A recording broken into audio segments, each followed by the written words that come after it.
এখন আমাদের ইমেইলে যদি আমরা একটা ইমেইলে যাই, দেখেন একটা ইমেইলে আমি ওপেন করি, দুইটা পার্ট থাকে। এই প্রথমে এই অংশটাকে বলা হচ্ছে হেডার আমাদের, আর নিচের অংশটাকে বলা হচ্ছে বডি, ভিতরে যে অংশটা আছে। এটুকু তো আমরা সবাই জানি। তো আসলে আমরা যখন অ্যানালাইসিস করব তখন আমরা এই হেডার আর বডিটা নিয়ে অ্যানালাইসিস করলেই আমরা বুঝতে পারবো আসলে একটা মেল ফিশিং কিনা নাকি স্বাভাবিক। সেক্ষেত্রে দেখেন হেডারের ভিতরে আমাদের কি কি অংশ থাকে। ফ্রম, মানে কোথা থেকে আমাদের মেলটা আসলো, তারপর ধরুন সাবজেক্ট, ইমেলের সাবজেক্ট কি থাকে, ডেট কি থাকে। এই যে দেখেন ফর এক্সাম্পল এখানে এখানে আমাকে পাঠানো হয়েছে, দেখেন ডেটটা। তারপর এইখানে আমাদের এই সাবজেক্ট, যে মেল থেকে আমাদের পাঠানো হয়েছে সেটা, তিনটা জিনিস কিন্তু। আর কোথায় পাঠানো হয়েছে? আমার কাছে। এই ক্ষেত্রে এখন বলতে পারেন যে ট্রুটা কেন ইম্পর্টেন্ট, মেলটা তো আপনার কাছেই পাঠাইছি। এখন কিছু কিছু স্পামের ক্ষেত্রে, স্পাম মেলের ক্ষেত্রে ওরা করে কি, ট্রুতে অনেকগুলা মেল ধরে ফরওয়ার্ড করে দেয়। তো ওই ক্ষেত্রে আপনার মেলগুলো দেখতে পারেন যার অনেক মেইল আছে, তখন একটা আইডিয়া পাওয়া যায়। এই জন্য এখানে ফর্ম টু দুইটার অপশনটাই রাখা হয়েছে। কিন্তু অনেকে বলতে পারেন ট্রুটা কেন রাখা হয়েছে এই জন্য। আচ্ছা, মাল্টিপল লোককে পাঠাবেন, এইখানে একটা আমাদের স্ক্রিনশট দেখা যাচ্ছে। যদি আমরা খেয়াল করি চারটা অংশকে, চারটা অংশের কথা বলা আছে। এই চারটা অংশ প্রথমে এখানে এক নাম্বারের ক্ষেত্রে এখানে কি দেখা যাচ্ছে এটা নাকি?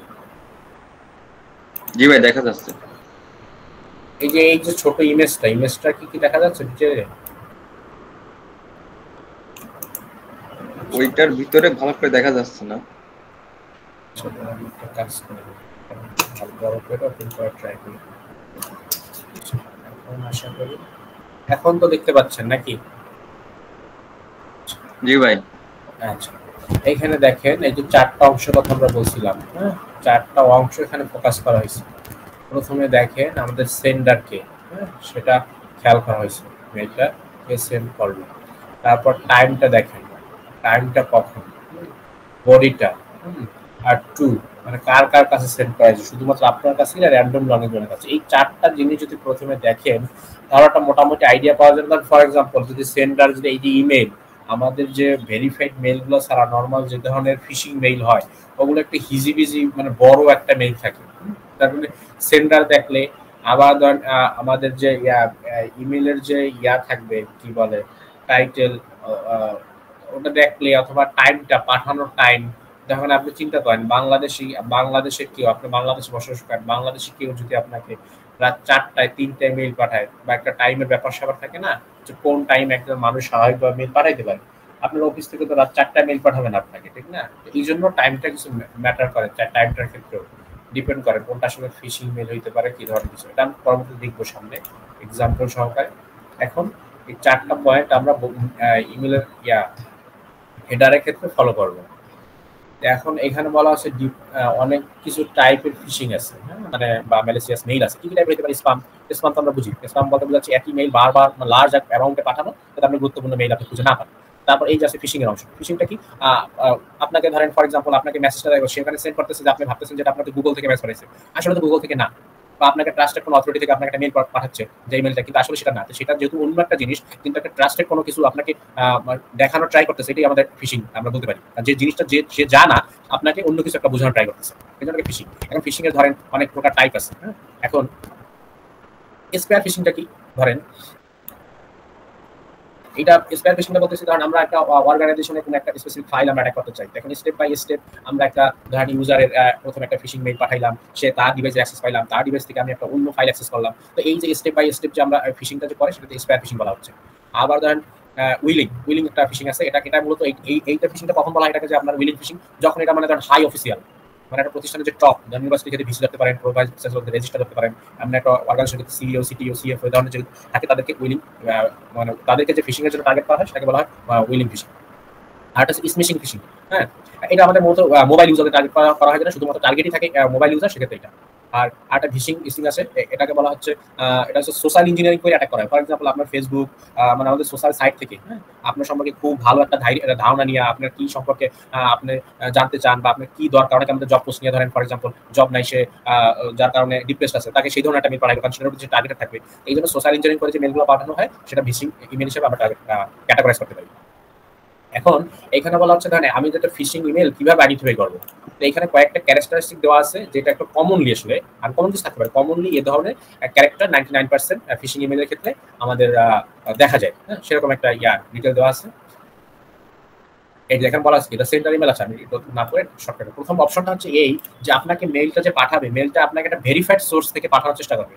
ফর এক্সাম্পল আপনি জবের জন্য কোথাও অ্যাপ্লাই করছেন, তো আপনাকে একটা মানে ভেরিফাইড, আমাদের বিওবিটির যে ওয়েবসাইট আছে ওখানে আমাদের বিওবিটি এডু মেল থেকে আপনাকে পাঠানোর ট্রাই করবে, কিন্তু আসলে পিছনে মেলটা চলবে, কিন্তু আপনার কাছে যখন শো করবে সেটাকে দেখাবে যে না আমাদের এডু মেল থেকে পাঠানো হয়েছে। এরকম যদি হাইড করার ট্রাই করে তার রিয়েল মেলটা, সেক্ষেত্রে আমরা একটা ফিশিং করতে পারি। আর এই যে আর সবচেয়ে বড় ব্যাপার কি, ফিশিং ইমেলে আমাদের সাবজেক্টটা যে থাকবে, সাবজেক্ট বা বডি যেটাই বলি, আর্জেন্ট কিছু। ফর এক্সাম্পল আপনার একটা ভুলে অর্ডার করে ফেলেছেন, আপনি খুব দ্রুত ক্যান্সেল করেন, অথবা আপনার অ্যাকাউন্ট থেকে একটা ফান্ড ট্রান্সফার হয়ে গেছে, আপনি যদি চান যে ফান্ড ট্রান্সফারটাকে মানে যাতে না হয় অফ করতে, তাহলে আপনি এখানে ক্লিক করুন। মানে এই জন্য আর্জেন্সি কিছু, মানে খুব সিরিয়াস কিছু বোঝার চেষ্টা করবে যে না আপনার ওই লিঙ্কটা এখন ক্লিক করা প্রয়োজন, এরকম কিছু জিনিসগুলো আপনাকে শো করবে, এরকম থাকবে। আর এইখানে দুইটা অপশন আছে, দুইটা মানে একটা অপরটার বিপরীত। ফর এক্সাম্পল ধরেন অনেকে ট্রাই করবে খুব মানে যে খুবই মানে এক্সপার্ট বা এইসব বিষয়ে, সে ট্রাই করবে ধরেন আপনাকে মেলটা পাঠানো এত সুন্দরভাবে সাজাই গুছাই পাঠাবে যে ইন্টারন্যাশনাল স্ট্যান্ডার্ড ফলো করবে। এখন নর্মালি একটা মেইলের ক্ষেত্রে তো আমরা এত কিছু ফলো করি না, একেবারে এ টু জেড সবকিছু, এটা একটা সাসপেসিয়াস জিনিস হতে পারে।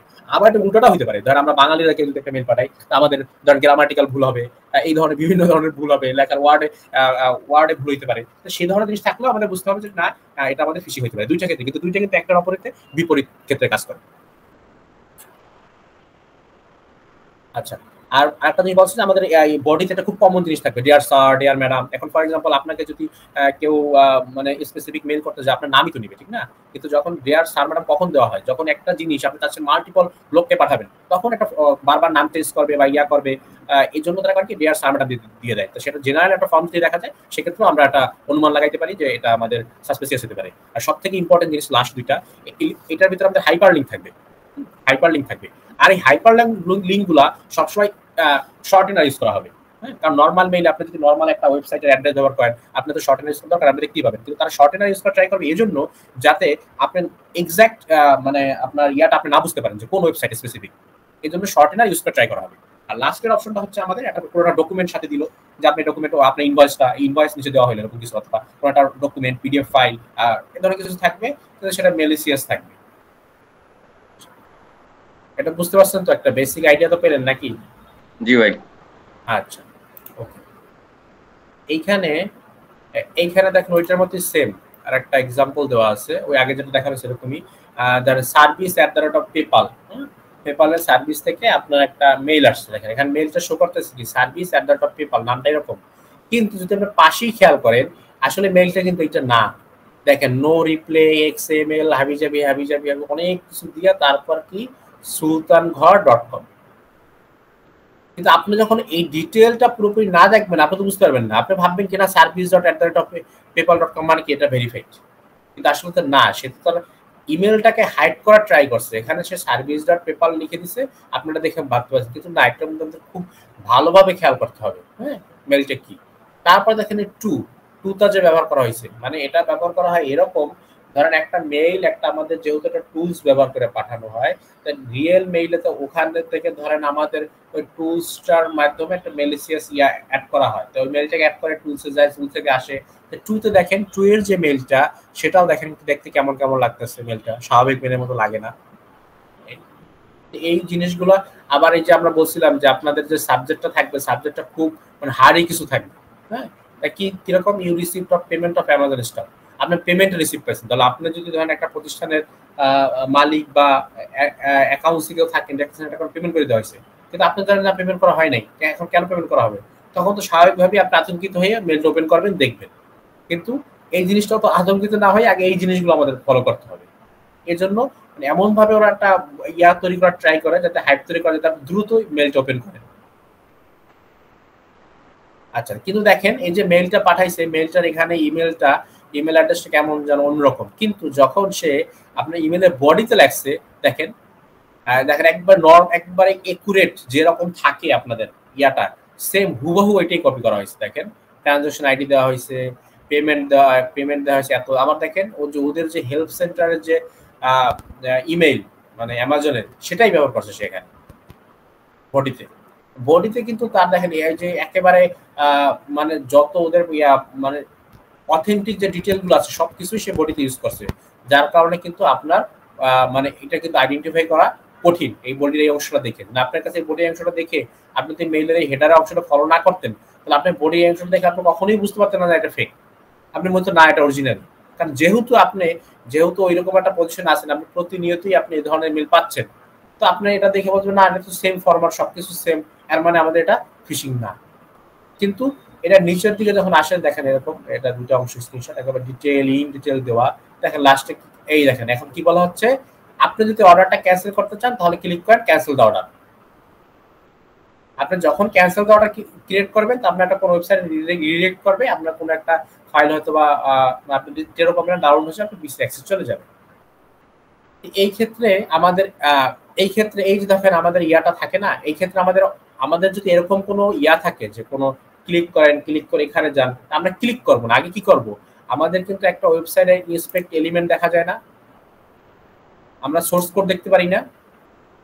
তো আমরা কিন্তু সোর্স কোডটা চাইলে দেখতে পারি যে এই যে বাটনটার নিচে যে আমাদের ইমেলটা দেওয়া মানে অ্যাড্রেসটা দেওয়া কি অ্যাড্রেস, তাহলে যদি আমরা এটা যদি আগে দেখে নেই যে আমার এই যে বাটনটার নিচে কি অ্যাড্রেসটা আছে, তাহলে কিন্তু আমরা বুঝতে পারবো যে না আসলে এইটা আসলে কি, যদি অরিজিনাল হইতো তাহলে তো অবশ্যই আমাদের এখানে অ্যামাজনের একটা মানে ডোমেইনের মেইল হবে সাবডোমেনে স্বাভাবিকভাবে। কিন্তু এইটার ক্ষেত্রে যখন দেখা হয়েছে দেখেন এটার ডোমেনটা কি, দেখেন এটা কি অ্যামাজনের সাথে কোনোভাবেই কানেক্টেড কিনা, ক্যান্সেল অর্ডারের।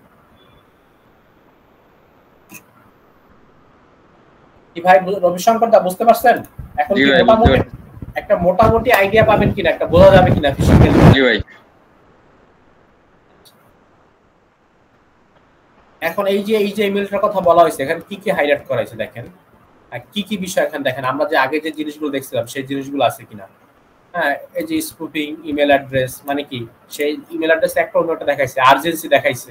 হ্যাঁ দেখেন HTML to impress site a legitimate brand, মানে সেই লেখাটা এমন ভাবে লেখছে এই যে যাতে বোঝা যাচ্ছে না আসলে অরিজিনাল। আর বলছে কি পুর গ্রামার এন্ড অর টাইপোস, মানে বলা হচ্ছে গ্রামাটিক্যাল কিছু মিস্টেক আছে হয়তো, আমি প্রপার পড়ি নাই তো সেটা বলতেছে হয়তো না। আচ্ছা এটা কি অ্যাটাচমেন্ট থাকবে, অ্যাটাচমেন্ট তো আমরা অ্যাটাচমেন্ট হিসেবে এই ক্লিকটাও ধরতে পারি আর কোনো ফাইলও ধরতে পারি, দুইটাই।